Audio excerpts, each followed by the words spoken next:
Welcome to ILTV's Israel Daily. I'm Tracy Alexander. And coming up in today's newscast, the Palestinians are saying they're ready to talk to Israel directly. But is this a legitimate offer? We look at where things stand with Israel's plan to expand its sovereignty over parts of Judea and Samaria one day ahead of the intended Knesset vote. The party is partially over as the Israeli government reimposes restrictions amidst a spike in COVID-19 cases. And from the screen to the skin, the Israeli invention revolutionizing Photoshop and special effects.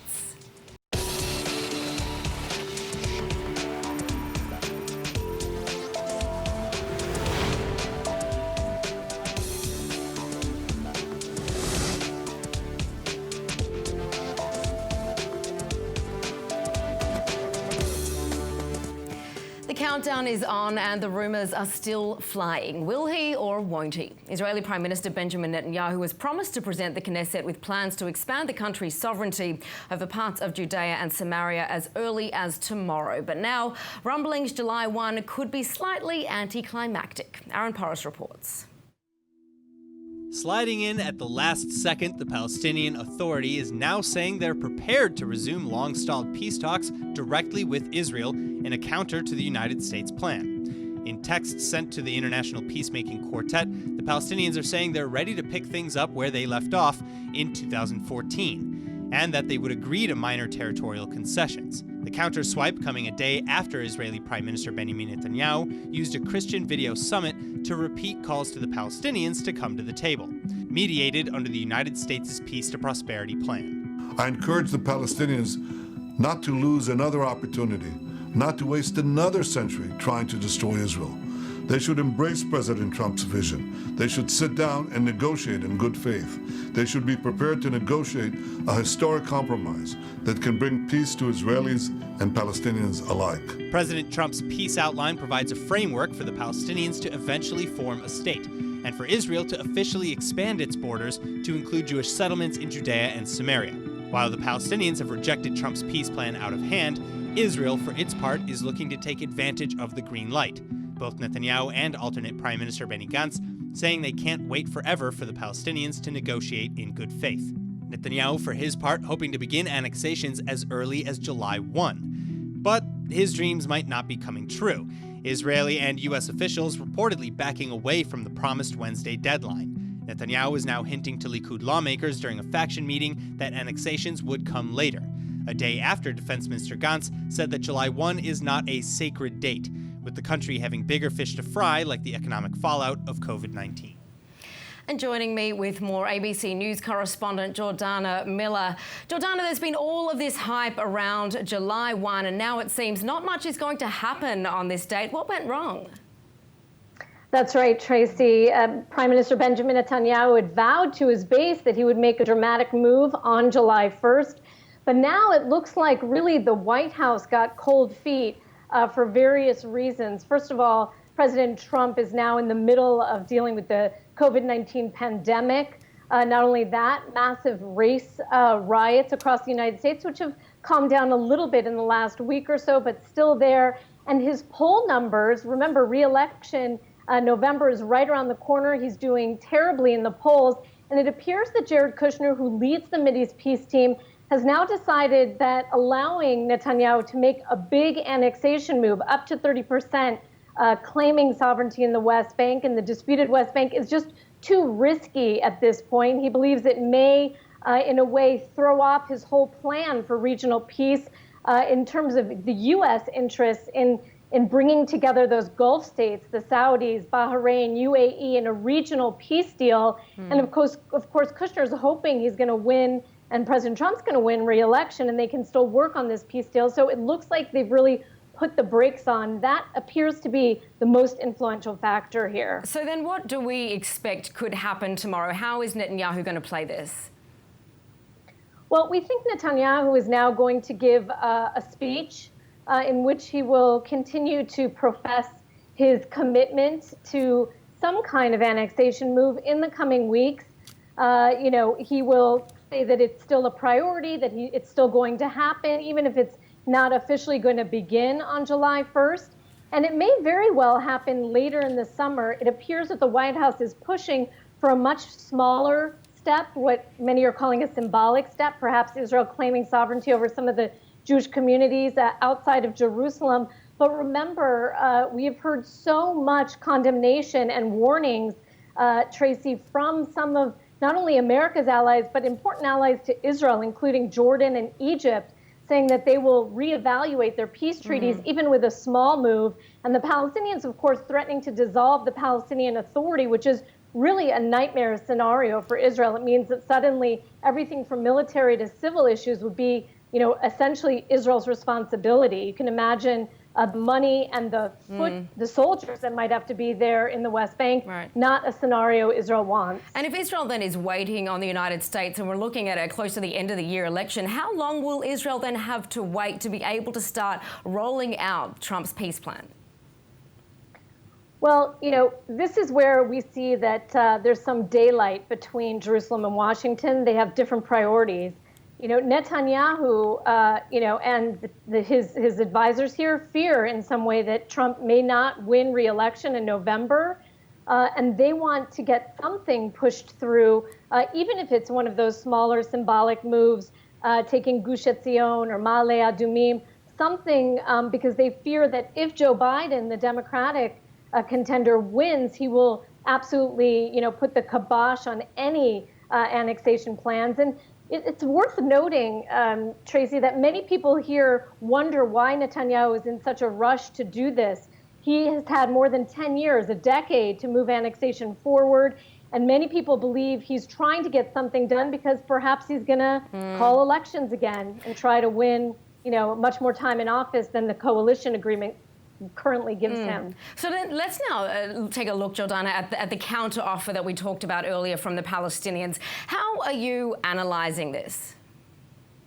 Well, this counter offer, it's not only too little too late, but he's really gone to the wrong address. This is an offer to have direct peace talks, but he's basically said he'll do it through the Mideast Quartet, which essentially now has no power, no authority, practically no role really in White House, in Mideast peace policy, which is being run out of the White House. So the Palestinians making this move, perhaps it's going to impress some in the international forums like the UN and the EU, but nobody, including the Israelis, are going to have an open dialogue, a direct dialogue with the Palestinians outside of the framework presented by the American president, by President Trump. So in a way, this was kind of an offer, non-offer, I would call it. Absolutely. All right. Well, Jordana Miller, thank you for that insight. And of course, we will be seeing what unfolds tomorrow. Thank you for that. Big day. Thanks, Tracy. Now, among the voices hoping to discourage Netanyahu against the proposal is the United Nations Human Rights Chief, Michelle Bachelet, warning that the consequences could be disastrous, saying annexation is illegal, period, in a statement rejected by Israel's foreign ministry. And for more on that, joining me in studio is legal advisor for the Israeli Movement for Governability and Democracy, Simcha Rotman. Simcha, a pleasure to have you with us. Thank you for We're having me. hearing this over and over again from many in the international community, often from the United Nations, that in Israel's plan to annex, using the words annex, parts of Judea and Samaria is illegal. Is it legal or is it not? First, when you talk about international law, you have to remind yourself that there is no such a thing as international law concerning those kind of questions. You can have treaties, but those kind of questions are not an international law matter, because almost every question you will ask will be unique to the case in Israel. You don't have precedent and you don't have a legislative body. But if you talk about the way you interpret international law as a general rule, the only applicable law or document that concerns Judea and Samaria that has any legal meaning in the UN is Article 80 to the UN Charter. And it says that the rights that were recognized before by the British Mandate are recognized by the UN. So, because this part, the Judea and Samaria were part of the British Mandate to Palestine and Israel, and they are designated for the to the homeland of the Jewish people, to say that to get them into the Jewish homeland, to State of Israel, is illegal, is just plainly wrong. There is no other legal binding decision or anything you can imagine that will say otherwise. That's the only thing that's relevant. So it's almost just scare tactics to continue to say these words? Well, what could happen after Israel? Purely political and scare tactics. There is nothing legal to it. So that would mean to say that if Israel moves forward with this move and the international community have continued to cry illegal, illegal, nothing would actually happen? Things can happen, but not because of the legality or illegality of the issue. Things can happen because if Israel is strong in the international world, it can block actions. If Israel is weak, Israel will not be able to block actions, but it's purely political, there is nothing legal to it. I have to remind you, the US is now basically declared war, whatever on the ICC. The ICC is an international legal entity, and its application of the rules are arbitrary. They have no legal basis. So the US, which is a powerful player in the international scene, says, I don't care what you're going to say. What's the law? Whose side the law in? It's only power and politics. But we do know that the International Criminal Court is expected to launch an investigation into whether Israel has carried out war crimes. Talk us through where things stand with that.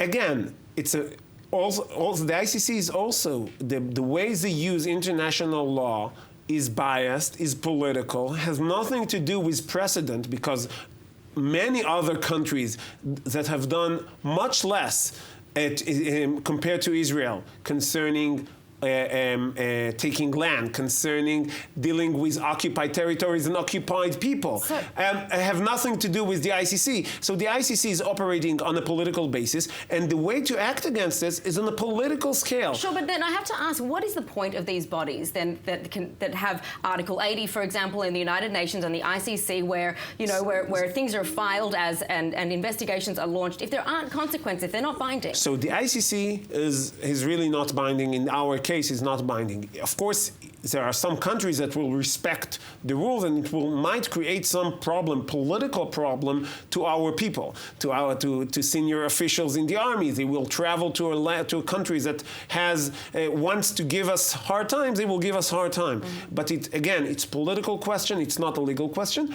Article 80 in the UN Charter has some power to enforce the views. The power they have is through the Security Council, and we know that we have a veto to all the major powers in the nation. Again, even that will be applicable to Israel or not, based on our friends or enemies in the UN and in the Security Council, and not with Israel is rarely scared by scare tactics. So we'll wait and see what happens tomorrow. Of course, we're waiting to see if Benjamin Netanyahu announces especially if we have the US on our side. Sure. Simcha, thank you so much for that insight. Well, 43 patients are in serious condition, 24 of those on ventilators, and there are almost 6,800 active coronavirus patients. The numbers aren't looking good, and so the government is starting to close things back down. Here's more. The party is over, or partially over, with the Israeli government now limiting public gatherings down to 50 people from the previous limit of 250. As a second wave of COVID-19 infections over the past month shows no signs of slowing, the coronavirus cabinet is reimposing a host of restrictions. Effective immediately, the only events exempt from the 50 people limit are bar and bat mitzvahs or similar events in other faiths. And weddings, but until July 9th, do us part, when matrimonial and coming-of-age ceremonies held inside will be limited to 50% of the venue capacity and no more than 100 people in total. Those held outside, though, can still host 250 guests. These rules will stay in place from July 10 to 31. Completing university final exams online is being recommended as a restriction being presented to the Knesset House Committee. Also recommended is to have 30% of public sector workers work from home. And now that school is out, when it comes to summer camps, only 28 children can be in a group. A message from the Prime Minister's office explaining that the Health Ministry Director General Chezi Levy will sign an order for both summer camps and university exams. Recommendations put forward by the Health Ministry but struck down by the Cabinet include limiting social gatherings to 20 people, allowing prayer only in open spaces and with up to 19 people, and cancelling conferences and exhibitions altogether. Cabinet ministers deciding these measures are too severe when weighing the economic toll. Prime Minister Benjamin Netanyahu addressing the country's financial woes. Netanyahu and Finance Minister Yisrael Katz announcing a 2 billion shekel plan to support businesses in crisis. בנוסף, ישבתי היום עם צוות כלכלנים בינלאומיים להחליט על הדברים החשובים ביותר, איך לתת תוכנית כלכלית שתבטיח את הצמיחה, את מקומות העבודה שלכם ואת הפרנסה שלכם. אנחנו עובדים בשבילכם כל הזמן. By Monday evening, some 588 new coronavirus patients were reported since midnight, the death toll climbing by 1 today to 320.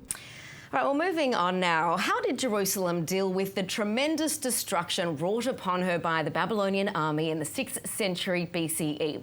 Well, a double stamp impression on a bulla and a seal made of reused pottery shards may provide an answer to this burning question. Here's more.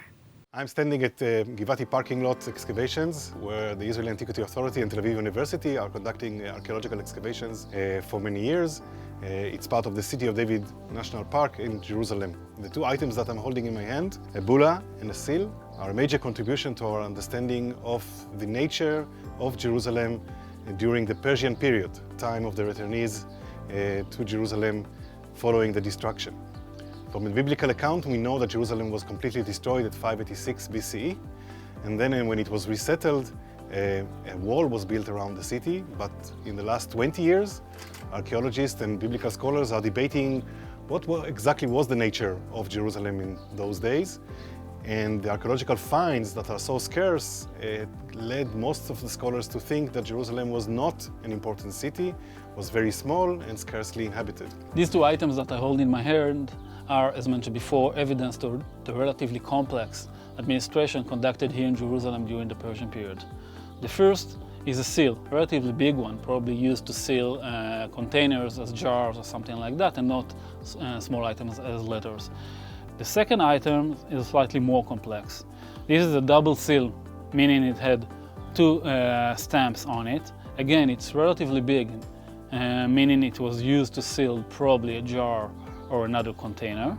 In the impression, we can see a figure, probably a king, sitting on a big chair, and a post standing in front of him, most probably the symbol of one of the Babylonian gods, Nibu or Mordech. These two items join other things that we found, like, for example, a large quantity of fish bones that tells us that people were eating here food that got from distant from the sea, faraway places, and pottery items that are, one of them has the face of a bess that tells us that there were connections between Jerusalem and the inhabitants of other parts of the land. The Israeli charity organisation Meir Panem provides a program for Holocaust survivors 3 days a week in the southern Israeli city of Dimona. Some 35 elderly people who attend have established a very special community, and the waiting list to join, it continues to grow. So to make sure no one gets left out, the organisation is looking for help to establish more communities for senior citizens. And Mimi Rosmarin from Meir Panem joins me in the studio with more.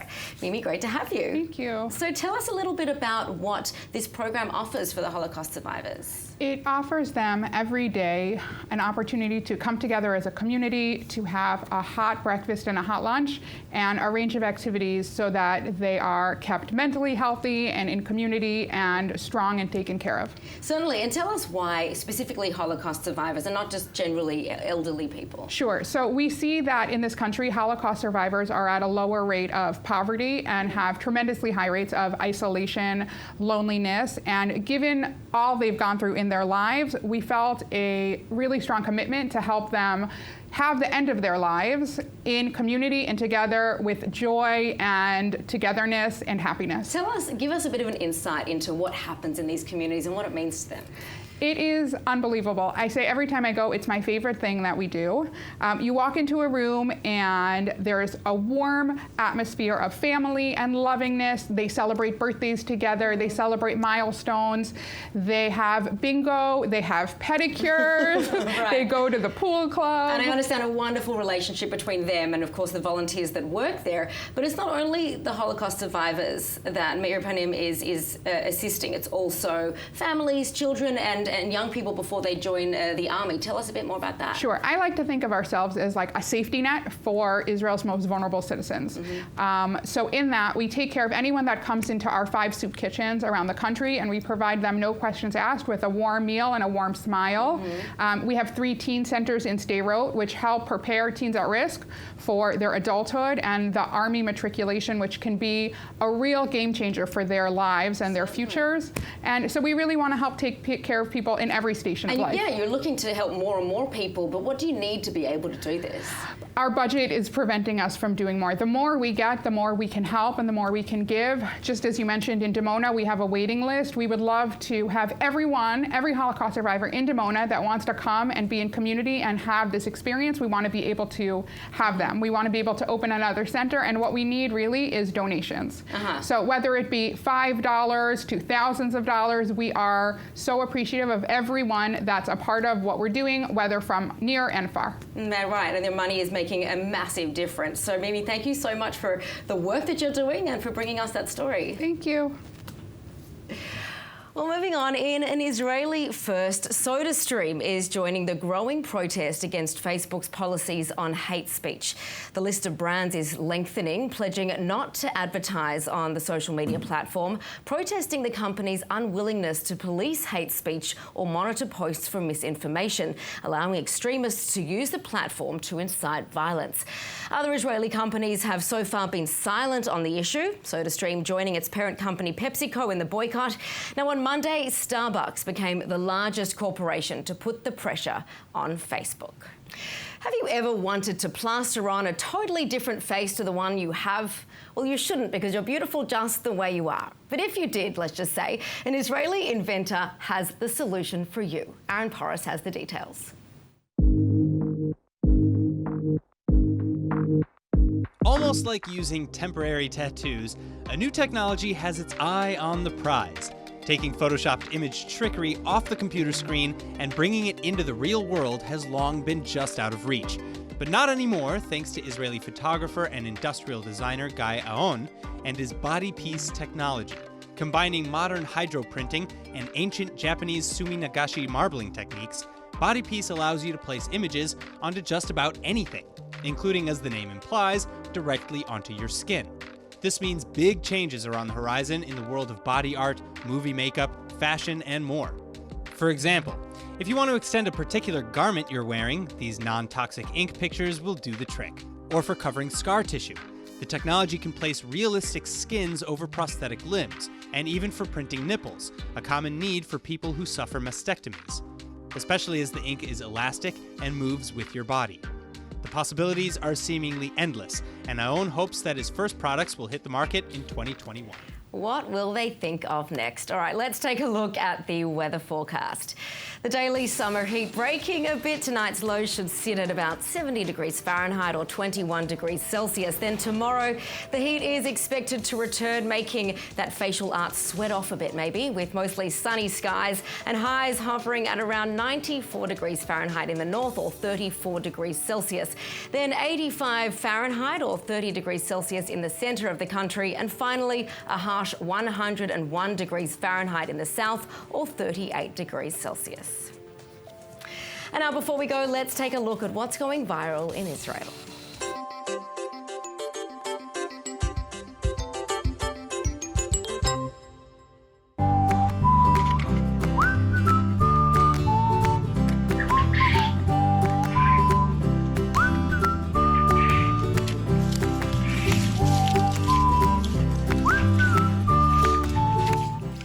This is what we need in Israel with our tiny little balconies. If we can't get to the pool, this is a really great invention for this dog to cool down tomorrow when the heat returns. Unbelievable. he looks happy. All right, that is it for today's news. Today's exchange rate is 3.45 shekels to the American dollar. For more news from ILTV, please like ILTV on Facebook, follow us on Instagram, and subscribe to our YouTube and Roku TV pages. I'm Tracy Alexander, and thank you for watching.